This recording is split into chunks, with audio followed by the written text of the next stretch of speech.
Hello friends, this is Arushi Gupta and I'm here to help you in English subject. Guys, हमारा noun topic चल रहा था, उसमें हमने काफ़ी कुछ रूल्स एंड एग्जाम्पल्स कवर कर लिए थे. आगे भी कुछ और रूल्स और एग्जाम्पल्स में कवर कराऊंगी, तो आज की वीडियो हमारी रूल्स एंड एग्जाम्पल्स पर ही होगी. तो चलिए स्टार्ट करते हैं. लास्ट क्लास में मैंने आपसे stationary with A alphabet and stationery with E alphabet, इन दोनों वर्ड्स में आपसे डिफरेंस पूछा था कमेंट सेक्शन में. तो उसमें मैंने देखा कि बहुत से लोगों ने बिल्कुल सही आंसर किए थे.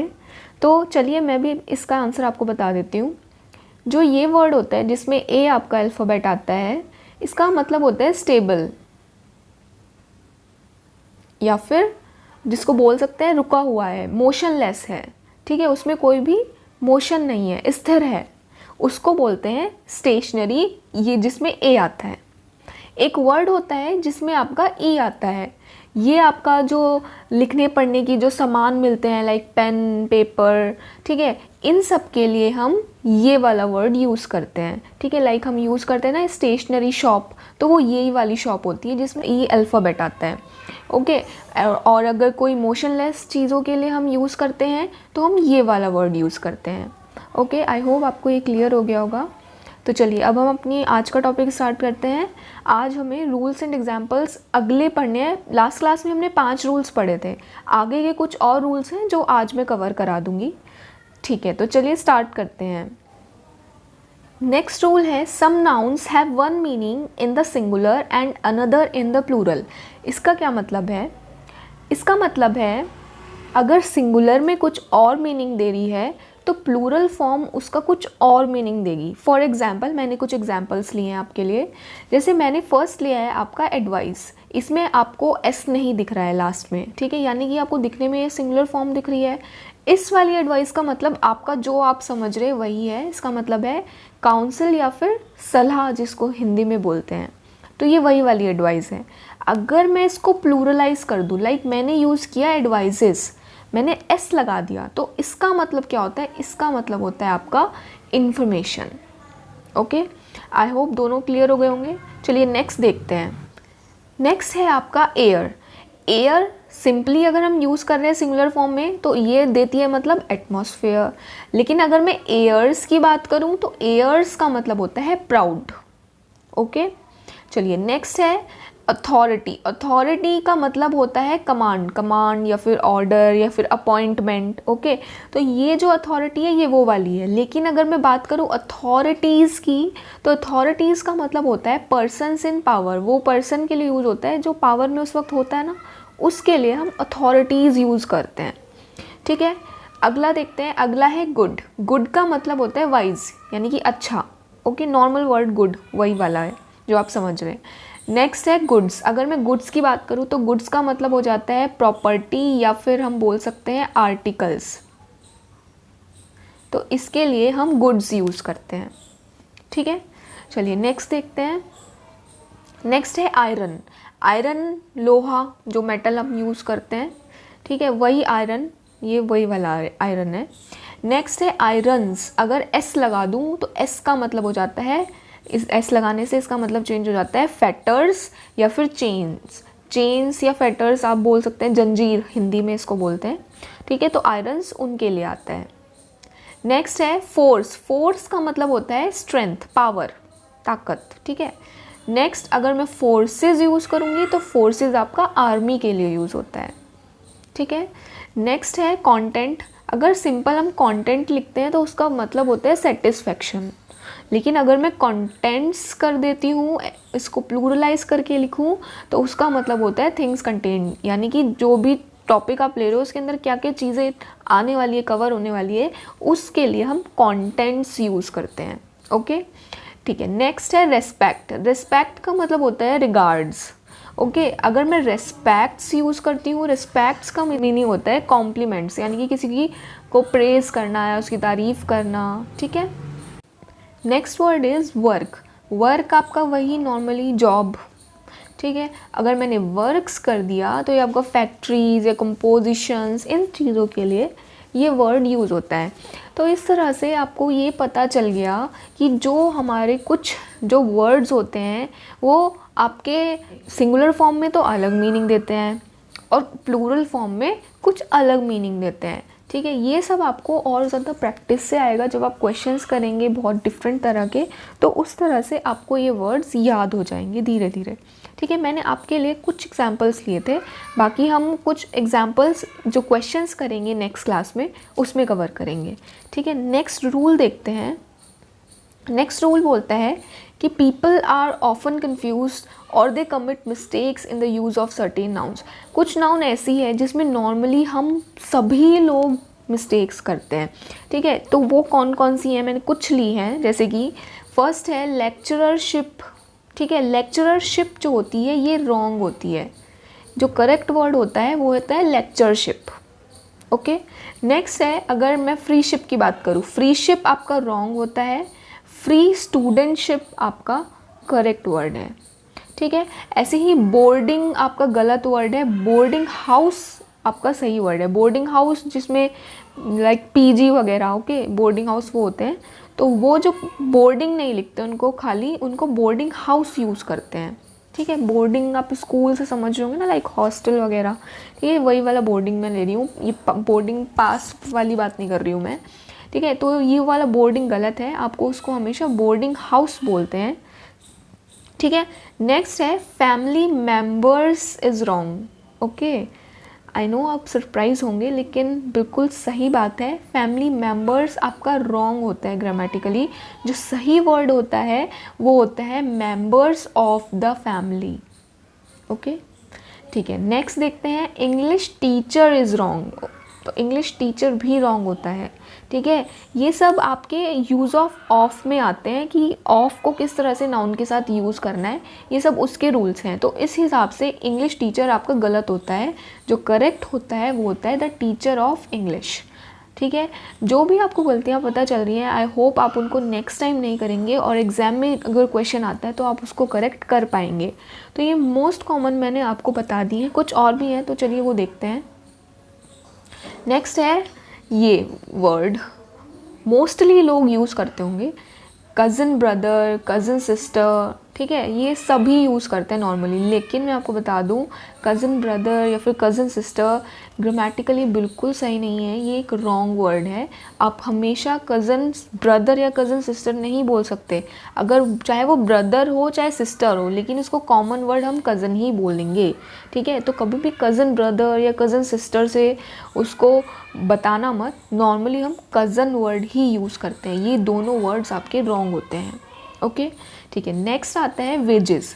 वेजेस को अगर हम सिंगुलर फॉर्म में यूज़ करें तो वो उसका मतलब होता है पनिशमेंट्स। ठीक है, जैसे कि एग्जांपल की बात करें, the wages of sin is death. यहाँ पर आपका वेजेस, आपको इससे पता चल रहा है कि ये एक सिंगुलर फॉर्म है, यानी कि यहाँ पर जो ये वेजेस है इसका मतलब क्या हो जाएगा, पनिशमेंट्स। ठीक है, अगर मैं बात करूं, अगर इस वेजेस को मैं एज अ प्लूरल सेंस में यूज़ करूं तो इसका मतलब होता है चार्जेस फॉर द लेबर। ठीक है, जो चार्जेस लेबर को काम करने पे मिलते हैं उनके लिए वेजेस यूज़ होता है वर्ड, अगर हम इसको प्लूरल सेंस में लेंगे।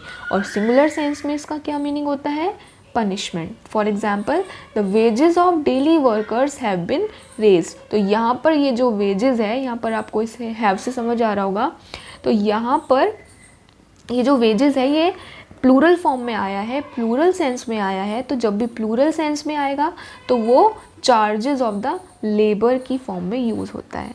ओके, आई होप ये दोनों वर्ड्स आपको क्लियर हो गए होंगे। चलिए नेक्स्ट देखते हैं। नेक्स्ट रूल बहुत इंपॉर्टेंट है, बहुत लोग इसके अंदर गलतियां करते हैं। नेक्स्ट रूल है use of apostrophe with S. ठीक है, इसके यूज़ को समझते हैं। इसके मैंने काफ़ी सारे रूल्स मोस्टली सभी कवर किए हैं, तो चलिए स्टार्ट करते हैं। फर्स्ट है the use of apostrophe with S is not correct in the case of non living things. मतलब कि हम एपोस्ट्रॉफी एस कभी भी नॉन लिविंग थिंग्स के साथ नहीं यूज़ करेंगे। ठीक है, तो फिर करेंगे किसके साथ, चलिए वो देखते हैं। It is restricted only to living things, time, weight, distance, amount या फिर पर्सोनिफाइड नाउन। यहाँ पर वेट की स्पेलिंग गलत हुई है, ये वेट की स्पेलिंग ये हो जाएगी टाइपिंग एरर, ओके। तो यहाँ पर किसके साथ यूज़ होता है एपोस्ट्रॉफी एस? आपका लिविंग थिंग्स के साथ, टाइम के साथ, वेट के साथ, डिस्टेंस के साथ, अमाउंट के साथ, या फिर पर्सोनिफाइड नाउन के साथ। एग्जाम्पल से समझने की कोशिश करते हैं। देखिए फर्स्ट एग्जाम्पल क्या है, द टेबल्स वुड। यहाँ पर किसके बाद एपोस्ट्रॉफी लगाया है मैंने? टेबल्स के बाद। टेबल कैसा वर्ड है? नॉन लिविंग थिंग है, तो जब नॉन लिविंग थिंग है तो उसके साथ एपोस्ट्रॉफी तो आएगा नहीं। तो ये क्या है? एक गलत सेंटेंस है। तो फिर सही सेंटेंस क्या होगा? जब भी हम नॉन लिविंग थिंग्स यूज़ करते हैं और अगर हमें उसको पोजेशन दिखाना है उसके केस में, तो हम उसके केस में ऑफ यूज़ करते हैं। एपोस्ट्रॉफी ना यूज़ करके हम ऑफ यूज़ करते हैं। तो जो करेक्ट सेंटेंस बन जाएगा वो हो जाएगा द वुड ऑफ टेबल। ठीक है, ये आपका करेक्ट सेंटेंस बन जाएगा। The tables would is wrong. Okay, ठीक है। नेक्स्ट देखते हैं बॉयज़ हैंड। ठीक है, लिविंग थिंग है बॉय, तो ऑब्वियसली हम एपोस्ट्रॉफी एस यूज़ कर सकते हैं। नेक्स्ट इज टाइम्स मार्च। मैंने आपको क्या बताया? टाइम के साथ हम यूज़ कर सकते हैं।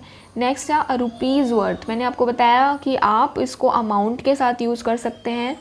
अ मीटर्स लेंथ, मीटर आपको डिस्टेंस के साथ भी मैंने बताया कि डिस्टेंस के साथ यूज़ कर सकते हैं। नेक्स्ट है नेचर्स लॉज, कि आप इसको पर्सोनिफाइड नाउन के साथ यूज़ कर सकते हैं। पर्सोनिफाइड नाउन मतलब कि जब आप किसी चीज़ को ज़िंदा कर देते हैं, उसको आप एक लिविंग की तरह मान के चल रहे हैं, ठीक है, तो वो चीज़ आपकी पर्सोनिफाइड हो जाती है, उसके साथ भी हम एपोस्ट्रॉफी एस यूज़ कर सकते हैं। ठीक है, आई होप आपको फर्स्ट रूल समझ आ गया होगा। चलिए नेक्स्ट रूल देखते हैं। नेक्स्ट रूल है two nouns in the possessive case. अगर दो नाउन आपकी पोजेसिव केस में हो, लाइक फर्स्ट एग्जाम्पल देखिए। फर्स्ट एग्जाम्पल है शीला एंड रोहित्स फादर। यहाँ पर शीला के साथ मैंने एपोस्ट्रॉफी नहीं लगाया है, यहाँ पे रोहित के साथ मैंने एपोस्ट्रॉफी एस लगाया है।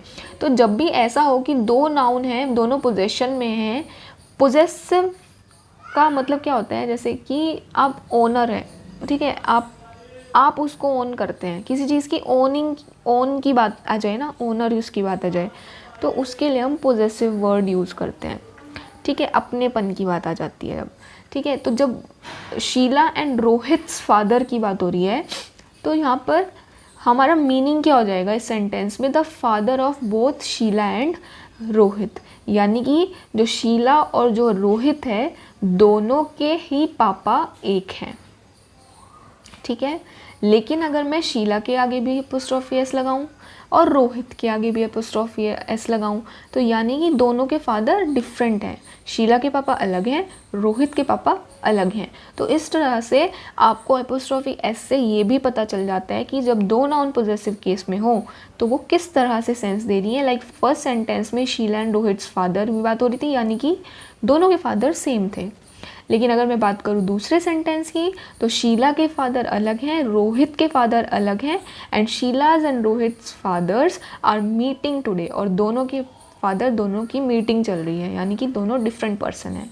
ओके, आई होप दोनों क्लियर हो गए होंगे आपको। ठीक है, चलिए नेक्स्ट देखते हैं। नेक्स्ट रूल क्या कहता है? नेक्स्ट रूल है आपका, with compound nouns apostrophe with s should be added only with the last word. इस टाइप से जो यूज़ होते हैं, ये आपके हाइफन्स के साथ जो यूज़ होते हैं, ये आपके कंपाउंड नाउन्स होते हैं कुछ। ठीक है, तो इनमें क्या होता है, इसमें मोस्टली हम क्या करते हैं कि मदर के बाद हम एपोस्ट्रॉफी एस लगा देते हैं, जो कि रॉन्ग हो जाता है। हम हमेशा जब भी कंपाउंड नाउन यूज़ होगी, तो जो भी वर्ड हो, चाहे मदर इन लॉ हो, मेड सर्वेंट हो, तो लास्ट में ही एपोस्ट्रॉफी एस यूज़ करेंगे आप हमेशा। ठीक है, जैसे कि mother in law's behaviour, maid servants absence, तो हमेशा हम लास्ट में ही यूज़ करेंगे। कभी भी इसको मदर्स इन लॉ मत करना, या फिर मेड्स सर्वेंट इसको कभी भी मत करना। ये ही इसकी करेक्ट फॉर्म होती है, हमेशा इसको याद रखिएगा। ठीक है, चलिए नेक्स्ट देखते हैं। आपको मुझे कमेंट सेक्शन में बताना है कि मदर इन लॉ की प्लूरल फॉर्म क्या होगी। ओके, ये आपको कमेंट सेक्शन में मुझे बताना है। चलिए नेक्स्ट है कि एपोस्ट्रॉफी विद प्लूरल नाउन्स या फिर noun ending in hissing sound. अब हम कुछ ऐसी नाउन को ले रहे हैं जो कि प्लूरल है या फिर ऐसी नाउन है जिनको लास्ट में हिसिंग साउंड देती हैं, ठीक है। तो उनके साथ हम क्या यूज़ करेंगे, देखिए फर्स्ट एग्जांपल से, इनको एग्जांपल से ही समझते हैं। लाइक फर्स्ट है गर्ल्स स्कूल। गर्ल्स स्कूल में ये पहले से ही आपका गर्ल्स है, ठीक है। अगर मैं एपोस्ट्रोफी एस लगा दूंगी तो ये रॉन्ग हो जाएगा, ऐसे आप नहीं कर सकते हो, कभी भी इसको ऐसे मत करिएगा। हमेशा जब भी प्लूरल वर्ड हो, लास्ट में एस आया हुआ है, तो उसको एपोस्ट्रोफी एस और देने की ज़रूरत नहीं है। आप डायरेक्ट बस एपोस्ट्रोफी लगाइए, एस लिखने की कोई ज़रूरत नहीं है। तो करेक्ट क्या होता है, गर्ल्स स्कूल, जिसमें एपोस्ट्रोफी यूज होता है, एस लगाने की कोई भी ज़रूरत आपको नहीं होती, ठीक है। इसके बाद अगर मैं बी की बात करूँ, वर्किंग वुमेन्स हॉस्टल, आप बोलोगे कि जो वुमेन है वो भी तो आपका प्लूरल है, ठीक है। लेकिन आप हमेशा याद रखिएगा, जब भी आप सिंगुलर फॉर्म से प्लूरल फॉर्म में जाते हैं और जो उसका वर्ड की जो फॉर्म होती है वो बदल जाती है। लाइक वुमन का विमेन हो गया, ए और ई का डिफरेंस आया ना, आपने कहीं भी एस वर्ड यूज़ नहीं किया ना, एस अल्फ़ाबेट यूज़ नहीं किया ना। यानी कि जब भी आप एस या ई एस वर्ड यूज़ नहीं करते और सिंगुलर से प्लूरल फॉर्म जाते वक्त उसकी थोड़ा सा उसकी फॉर्म में डिफरेंस आ जाए, तब हम एपोस्ट्रॉफी एस वर्ड यूज़ करेंगे, ठीक है। आई होप आपको ये समझ आ गया होगा, ठीक है। नेक्स्ट देखते हैं, नेक्स्ट है फॉर गुडनेस सेक। यहाँ पर एस लगा हुआ है ना और हिसिंग साउंड भी आ रही है, ये प्लूरल वर्ड नहीं है, ठीक है। ये प्लूरल वर्ड नहीं है, ये नाउन है जिसकी कैसी आवाज़ आ रही है, लास्ट में हिसिंग साउंड आ रही है। मैंने आपको बताया जब भी कोई नाउन हो, प्लूरल ना हो और हिसिंग साउंड दे, तो उसके बाद भी आपको सिर्फ एपोस्ट्रॉफी यूज़ करना है, एपोस्ट्रॉफी एस लगाने की कोई भी ज़रूरत नहीं है, ठीक है। नेक्स्ट देखते हैं डी। डी में आपका गणेश, हिसिंग साउंड आई ना, तो हिसिंग साउंड आ रही है तो आप सिर्फ इसमें एपोस्ट्रॉफी यूज़ करेंगे, एपोस्ट्रॉफी एस लगाने की कोई नीड नहीं है। नेक्स्ट है फॉर जीसस सेक, इसमें भी आपका हिसिंग साउंड दे रहा है तो आपको एपोस्ट्रॉफी यूज़ कर सकते हैं, लेकिन एस लगाने की कोई भी नीड नहीं है, ठीक है। आई होप आपको ये सब वर्ड क्लियर हो गए होंगे। अगर मैं बात करूँ गॉड की, ठीक है, तो गॉड के बाद आप एपोस्ट्रॉफी एस यूज़ करते हैं, ठीक है, गॉड्स सेक। तो इस टाइप से ये कुछ वर्ड्स होते हैं और इस तरह से इनके साथ हम एपोस्ट्रॉफी एस यूज़ करते हैं। और ऑफ कहाँ पर आता है आपको वो भी समझ आ गया होगा। तो ये कुछ रूल्स थे, आपको क्लियर हो गए होंगे। अब नेक्स्ट क्लास में हम नाउन के बेस पे बहुत सारे क्वेश्चंस करेंगे जो आपके पेपर में आते हैं, जिससे आपको नाउन टॉपिक में कोई भी प्रॉब्लम नहीं होगी। आई होप आज की क्लास आपको पसंद आई होगी। और मैं आपको बता दूं कि हमारी ग्रामर में 2 सीरीज़ चल रही हैं, एक आपकी ग्रामर पोर्शन की और एक आपकी वोकैबुलरी पोर्शन की। जिसने भी वोकैबुलरी पोर्शन की और क्लासेस नहीं देखी हैं तो आप उनको देख लीजिए, मैं डिस्क्रिप्शन में उनका लिंक डाल दूँगी। और नाउन की भी प्रीवियस क्लासेस आप देख लीजिए, उनका भी डिस्क्रिप्शन में मैं डाल दूँगी लिंक, ठीक है। और हमारे साथ जुड़े रहिए, हमारे चैनल को सब्सक्राइब कीजिए, शेयर कीजिए अपने फ्रेंड्स के साथ। Okay, thank you, bye bye.